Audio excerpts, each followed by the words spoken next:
सहनशीलता। बसंती के बेटे ने जैसे ही घर आकर अपनी माँ को बताया कि मिश्रा जी के बेटे ने उसको गाली निकाली है, वो झट से शिकायत करने उनके घर पहुँच गई। मिश्रा जी ने बसंती से पूछा कि थोड़ा शांति से बताओ कि मेरे बेटे ने ऐसी कौन सी गाली दे दी जो तुम इतना भड़क रही हो।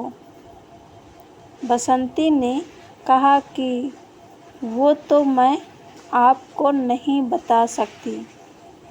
मिश्रा जी ने फिर से पूछा कि क्या बहुत गंदी गंदी गालियाँ दी है तुम्हारे बेटे को।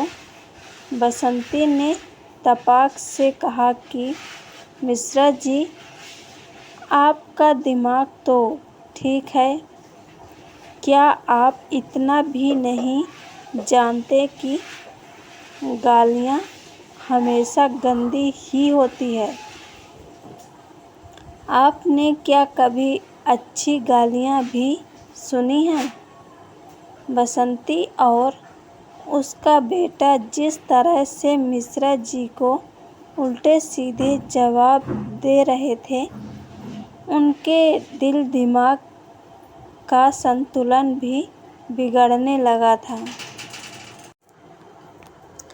सारी उम्र सहनशीलता का पाठ पढ़ने और पढ़ाने वाले मिश्रा जी को कुछ समझ नहीं आ रहा था कि इस औरत को कैसे बोध करवाया जाए कि जब तक सभी तथ्यों को अच्छे से न जान लिया जाए, उस समय तक किसी से झगड़ा करना तो दूर, उन पर कभी भरोसा भी नहीं करना चाहिए।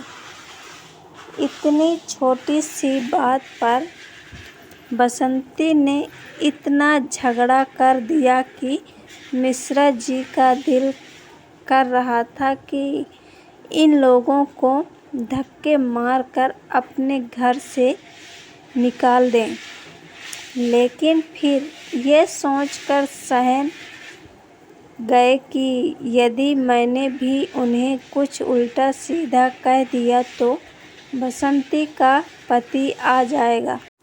वो तो मेरे से सेहत में बहुत तगड़ा है और उसके आने से नौबत मारपीट तक पहुंच सकती है।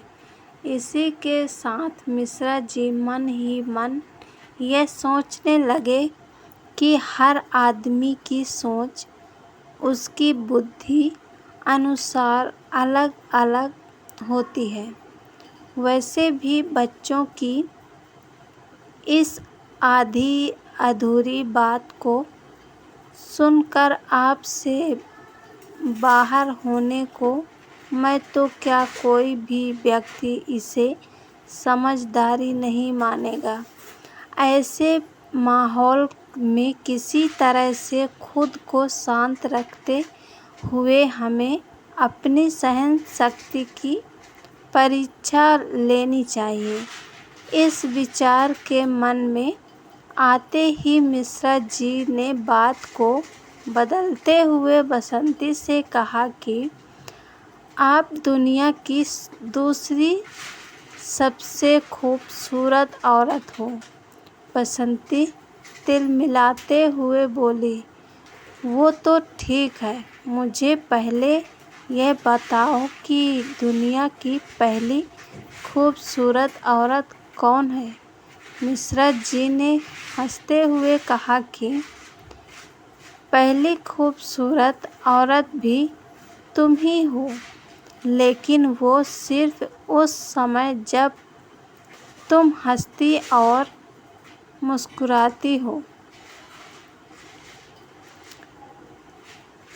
मिश्रा जी ने बसंती को थोड़ा और समझाने का प्रयास करते हुए कहा कि हर इंसान को हमेशा यह मान कर चलना चाहिए कि आप सारी दुनिया को अपनी मर्जी मुताबिक नहीं चला सकते और न ही आपकी हर इच्छा पूरी हो सकती है। जिस प्रकार हम यह सोचते हैं कि हर कोई हमारे कुछ भी बोले बिना सभी कार्य हमारी इच्छानुसार कर दे, इसी तरह हमें यह भी सोचना चाहिए कि हम भी वही सभी काम करें जो दूसरे लोग बिना बोले हमसे चाहते हैं। जिस तरह पानी हर जगह अपना रास्ता ढूंढ लेता है, हमें भी सहनशीलता अपनाते हुए खुद को भी अपने स्तर व गरिमा के अनुसार दूसरों से मधुर संबंध बनाए रखने चाहिए। सहनशीलता का महत्व इसी बात से समझा जा सकता है कि नदी जब तक शांत भाव से अपने किनारों के बीच बहती रहती है तो दुनिया उसकी पूजा करती है, परंतु जब कोई नदी अपने किनारों को तोड़कर बाढ़ का रूप धारण कर लेती है तो वही नदी अत्यारी बन जाती है। सहनशीलता की खूबियों को यदि गौर से देखें तो यही समझ आता है कि सहनशीलता से जहाँ हमें जीवन में हर चीज़ बड़ी सुगमता से मिल जाता है, वही यह हमारे व्यक्तित्व को निखारती है। दूसरों से हर समय अपेक्षा रखने की बजाय खुद अपने आप से अधिक उम्मीद करनी चाहिए, क्योंकि दूसरों से जब हमारी उम्मीद पूरी नहीं होती तो हमारे मन को बहुत दुख होता है, जबकि खुद से उम्मीद करने पर हमें सहनशीलता को प्रेरणा मिलती है। सहनशीलता ही एकमात्र ऐसा अस्त्र है जिससे आप ताकतवर इंसान को भी शिकस्त देने में कामयाब हो सकते हैं।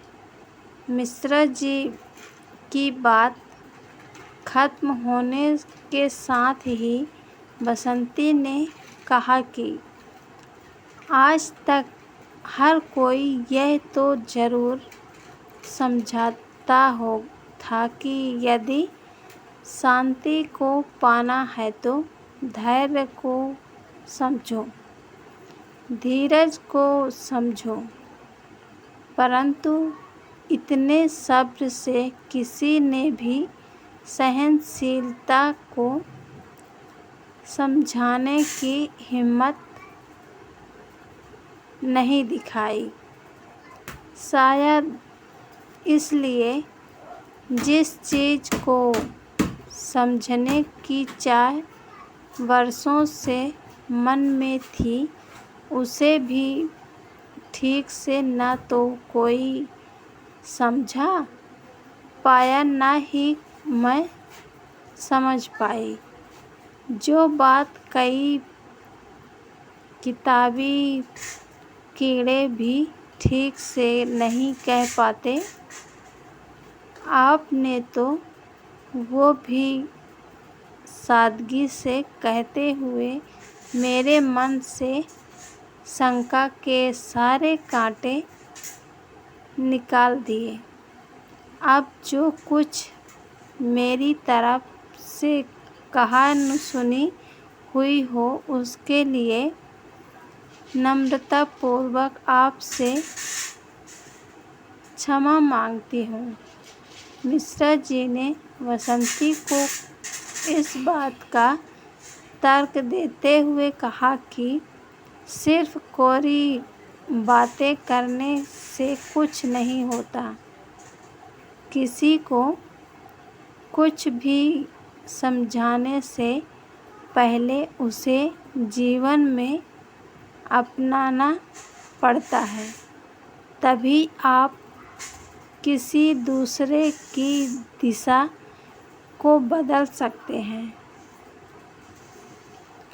मिश्रा जी द्वारा सहनशीलता के गुणों के बखान से प्रभावित होकर जॉली अंकल को यह स्वीकार करने में कोई संदेह नहीं है कि जैसे चमक के बिना हीरे मोतियों की कोई कद्र नहीं होती, ठीक इसी प्रकार सदाचार और सहनशीलता के बिना मनुष्य किसी काम का नहीं होता।